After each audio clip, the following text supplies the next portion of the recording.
I want to switch gears here for a second and ask you about what Trump has said specifically about UAW leadership, specifically Shawn Fain. Do you feel like, especially considering that Elon Musk obviously has crosshairs on him as well, do you feel like there will be any additional repercussions coming from the incoming administration against them? Because there are obviously a lot of people that are in positions of power now that have put crosshairs on him and the UAW as well. Yeah, I haven't specifically spoke. I have spoken to President-elect Trump, but I haven't spoken specifically about Shawn Fain, the UAW, or any other union at all. I mean, what I've tried to do, and I think we've been successful, is try and have conversations in a broader sense about what's important to labor, what's important to working people. And I think whether people agree or disagree, because no matter what you do in any situation, there's always going to be spectators that have never engaged in the sport that are going to be on the sidelines critiquing you and telling you how you should play the game. But I think what's important is that, you know, you look at the nominee for Secretary of Labor. Now, people can say, we'll see what she's going to do, but she's taken some positions, not every position she's taken has supported labor, but the ones that count, like the PRO Act and everything else, that happened because of conversations that I specifically had with President-elect Trump in convincing him that, you know, what was said during the election from the Republican side and also himself, as far as, you know, we want to support working people, you know, we're not against labor unions, that this was an opportunity for him to make a bold move to make this appointment. In a perfect world, you know, I would love everybody to embrace and agree with everything everybody does, but it doesn't happen.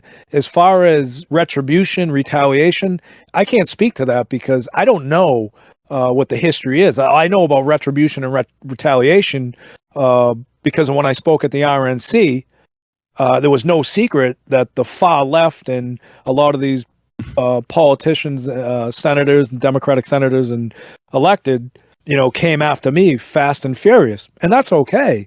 But, you know, as far as what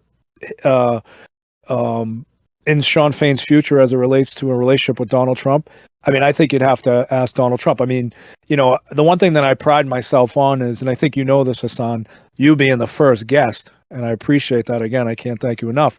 But, you know, I don't get into name calling. I don't get into saying anything else, but I know, you know, hearing from different opinions when, you know, you're berating someone, whether it's Donald Trump, Joe Biden, or anybody else personally, you know, I think people take that very personally, but I don't know what that means. I mean, what are you hearing? So I do actually, it's a great question because I wanted to ask you specifically, not about what Trump is slated to do, but also, given your experience in a leadership role, and obviously the Teamsters is a massive union, there is a lot of outside noise right now, it seems, against Shawn, and some noise utilizing like discontent within the union as well.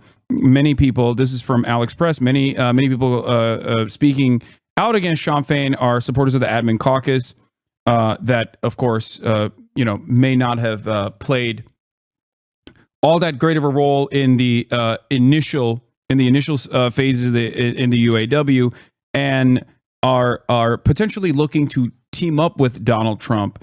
So, given your experience, I wanted to hear what you thought about that. Considering that there might be people in Trump's orbit that will work to basically get Shawn out of the leadership position. Going around and talking about like Shawn Fain being corrupt, but even though those corruption charges are just they have no like real legal standing, and it seems like there's a lot of wrecker behavior being exhibited by parties that are more self-interested. And considering, you know, your experience, I wanted to hear if you've heard anything about this, if you've seen anything like this, and what would that look like if there was any sort of internal dynamics here? I think battle. I try not to get involved in any other union's politics, but what I have read, obviously there was a DOJ, there was been articles in numerous media outlets that, said there was a DOJ investigation about inappropriations or anything else. And I'm not sure where that's coming from, but that was over the summer and I think early or late spring. So I'm not sure where that's coming from. I would assume, I don't know about a partnership with the Trump administration or anything else like that, but I would assume, there's some controversy. There's some controversy probably within the membership. I mean, from what I know of his membership, he represents auto workers, which are very hardworking backbone of this country, and he also represents grad students, professors and grad students, and everything else. So, of course, two different worlds, right? Two different opinions on a lot of things. So I would assume a lot of the criticisms and or attacks against Shawn Fain are coming internally, where people may be looking for allies externally to try and achieve goals of getting him out of leadership. That's my unqualified opinion, not knowing the politics. I could talk about the Teamsters Union, the politics. Look, I'm sure there's people, and I know there's people that didn't agree with our position in this election, and that's okay. That's the beauty of being in a democratic union. That's the beauty of being an American. But at the end of the day, a lot of this rhetoric, a lot of these accusations that I incurred and that Brother Fain's incurring now, could be some internal forces that don't agree with how his organization is being run. So, it's all comes down to politics at the end of the day. We've got politics in the United States, and we also got union politics. And I always tell people it's a full contact sport, and elections bring the worst out in people.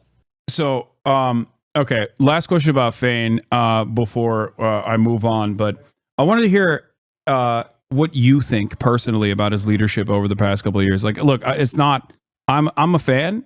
But I wanted to, considering your experience as a union leader, I wanted to hear if you'd elaborate on that.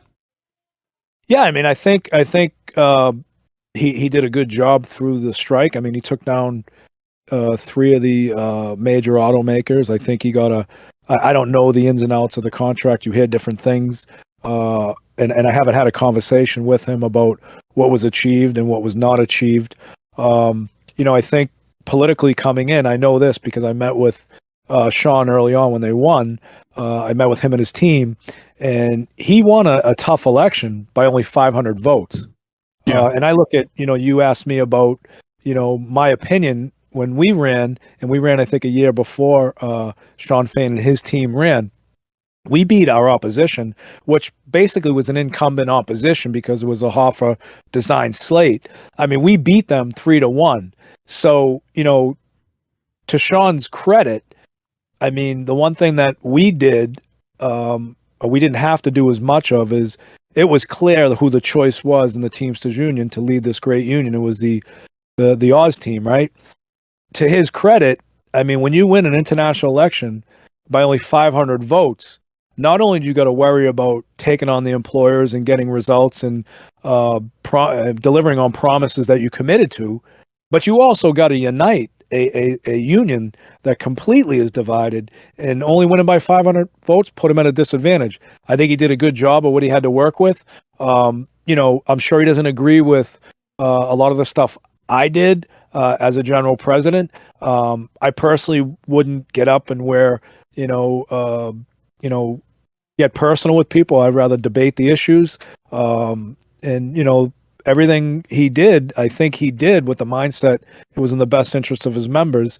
And hopefully that, the DOJ investigation doesn't prove wrong. Hopefully his membership unites. But, that's not my politics. That's not my union. And look, I commend him for having the courage and conviction to strike the big 3 when it never happened before. Hell yeah.